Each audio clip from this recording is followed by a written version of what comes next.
Hello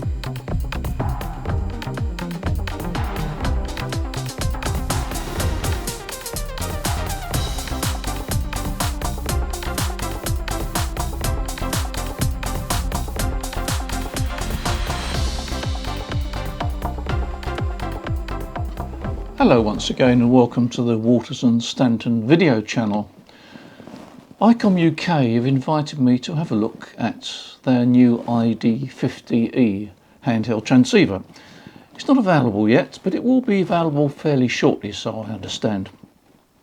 Now, there's been one or two videos already about this transceiver, and I'm not going to attempt to cover all the various features of it. In fact, what I'm going to do is I'm going to put a link below this video so that you can see the leaflet that ICOM Japan have prepared, and that gives you quite a lot of information about this transceiver and all its many features. But what I'm going to do is to give you my first impressions of it and some of the things that stand out as far as I'm concerned that I really like about this transceiver.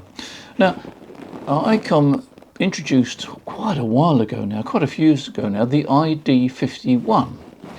And I've had one of these, one of the early ones, for a long while and still use it actually.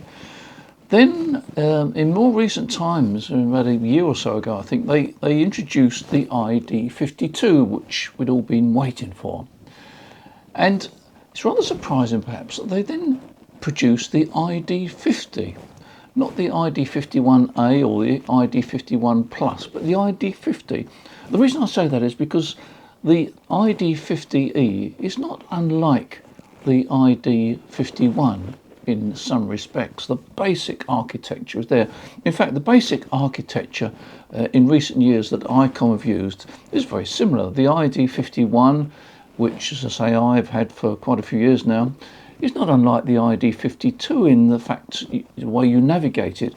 And fortunately, I suppose if you're an owner of one of these transceivers, one of the previous transceivers, the architecture and the navigation on the new ID-50 is very similar. So that means to say that you're not breaking new territory. Now, I do have to say that I really like the navigational system of the menus. The menu items on this transceiver really mirror the navigation systems that ICOM have used on all their recent transceivers. It's very easy, it's very logical. There's nothing hidden away, there's nothing complicated. Okay, you might find an item under a heading which you didn't expect, but generally speaking, you can navigate through the menu systems and the titles give you a clue as to what it does. So that's very pleasing. I suppose in many respects, we can say that the ID-50E is really a cut down version of the ID-52, but cut down in some respects not dramatic ways. Depends what your priorities are. For example, the ID-52E has got a colour screen and it's slightly larger. This new ID-50E has got a monochrome screen and the transceiver is slightly smaller, and I think that's really to accommodate the smaller screen, or rather the ID-52E has to have a larger case to accommodate the slightly larger colour screen. But I found that this mono screen is fine, it's very easy to read, it's very clear, and it's also very easy to read in bright light, and it is backlit, so if you want backlighting, and you can go into a time and switch it off after a period of time or switch it off completely, but you can easily see this screen in daylight, even in bright sunshine. Now, the ID-52E is dual watch, and you can have dual watch on 2 analog channels, or you can have dual watch on 2 digital channels, because of course this transceiver, and in fact all 3 models, the 50, the 51 and 52, give you D-Star. But on the 50E, whilst you've got dual watch, you can't have dual watch on 2 D-Star repeaters. Not sure that you actually want that anyway, so I don't think that's too much of a sacrifice. And also there is no Bluetooth on this transceiver. So basically, truly, yes, it's cut down, but it's not really cut down in performance. It's cut down in sort of the visual things, and in that respect, it's a serious contender for this slightly more expensive ID-52E. Now, as regards the bands, you've got the 2 metre band and you've got the 70 SEMS band.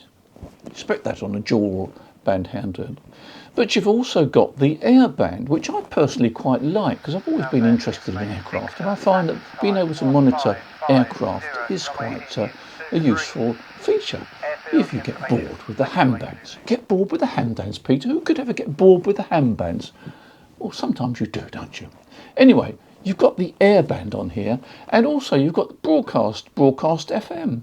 So it's quite a handy little transceiver. It's not only amateur bands, but if you're an aircraft enthusiast and you want to monitor the VHF air bands, then you can. And if you want to hear the latest news or whatever, or the latest music or whatever, then you can switch on the jolly old FM radio, and you can justify this to your partner or wife, saying that, well, it also acts as a bedside radio, darling. Well, there we are. That's up to you. Oh, and by the way, if you happen to drop your radio in the water, provided it's not deeper than 1 metre and you don't leave it in there for more than 30 minutes, goodness gracious me, you should be okay. It's IPX7 rated. Anyway, let's now take a look at the outside. Have a quick run round the outside of the radio. ICOM have now provided a USB-C charging socket, and above that is a socket for an external power supply. Further up are another pair of connectors, the input for an external microphone and the output for audio. Now if you look on the other side, we've got a socket for an SD memory card, we've got the main on-off button, we've got the squelch open button, and we've got the press to talk button. On the top surface there's a concentric control. The lower part controls the volume, the upper one controls memory settings, squelch levels, power level, etc. On the front of the radio you've got 6 buttons which gives you access to the various radio parameters and settings. You've also got a form of joystick, and that little button in the centre of the joystick is the enter button. The supplied battery is 1880 mAh. Now, I've only had this radio for a few days. I've got no user manual. All I've got is the leaflets, which I've put a link to below this video, and just playing about with it, trial and error. So, has this radio got a killer feature? Yes, I think it has, and I'll tell you why. In the past, I've had handheld radios, and I've used the scanning feature. You can scan the memories, or you can scan part of the spectrum, which is okay. But the killer feature of this radio is the waterfall. At least in my opinion, it's the waterfall display. And it's helped me no end over the last couple of days when I've been playing around with the radio. I've been on the 2 metre band primarily, I had a listen around, and I've suddenly spotted a little blip on the waterfall display, and I've tuned down there, and there's a signal, there's a station. Now, I wouldn't have known that station was there unless I had the waterfall display on. Now, I know you can argue, okay, well, you could put all the 2 metre channels in. Yes, you could, but there are times when the waterfall display just gives you an insight into what is going on in the band, the bit of the band you're not tuned to. And I guess the same applies to the aircraft band. You could use the waterfall display on the aircraft band and spot little things that comes up on the aircraft band. What I've done, I've set up a little test rig, basically. I've set up a couple of signals on 2 metres, and I'll just show you how these signals appear on the waterfall display. Let me just show you. I've set up the waterfall display here. I've just got 1 band showing. You can have the waterfall display with 2 bands showing, but it's better with 1 band because you've got more space for the waterfall. And you can see quite clearly those signals popping up on the display. And you can appreciate that if you've got the radio tuned to 1 frequency, you suddenly see those signals pop up. You can tune to them very quickly and find out what's going on. So yes, I think the waterfall display is one of the features that might persuade you to upgrade from your ID-51, like one I've got, or maybe upgrade to ICOM, this handheld. It's a killer feature in my book. It really is a killer feature. Anyway, it's up to you to decide, but I found it very, very useful. By the way, my wife was very impressed with the radio actually when she tried it on the FM broadcast band, of course. Yes, I actually like the sound of that. Anyway, perhaps that's another plus feature. So what other features caught my eye? Well, it's got built-in Vox. It's got a built-in voice recorder in conjunction with the SD card. For those that are visually impaired, there's a button you press and it will read out the frequency for you, which is quite handy. You can send text via D-Star. You can have dual monitoring on two separate frequencies on the same band. And of course the D-Star capability has been expanded, and there's all sorts of wonderful things you can do now with D-Star. So all in all, it's got a lot to offer.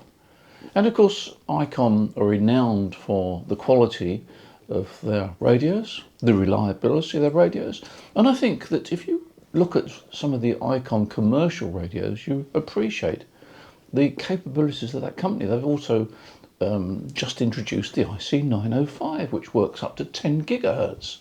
So I don't think there's any question about the performance, reliability, engineering capabilities. I enjoyed my short time with this radio, and it certainly opened my eyes to some of the developments that have taken place in handhelds in recent times. Now, of course, as I said before, I haven't covered everything in this video. It's impossible. And of course, I don't have the handbook. That would be rather handy. But I hope that this has given you some idea of the capabilities of the ID-50E.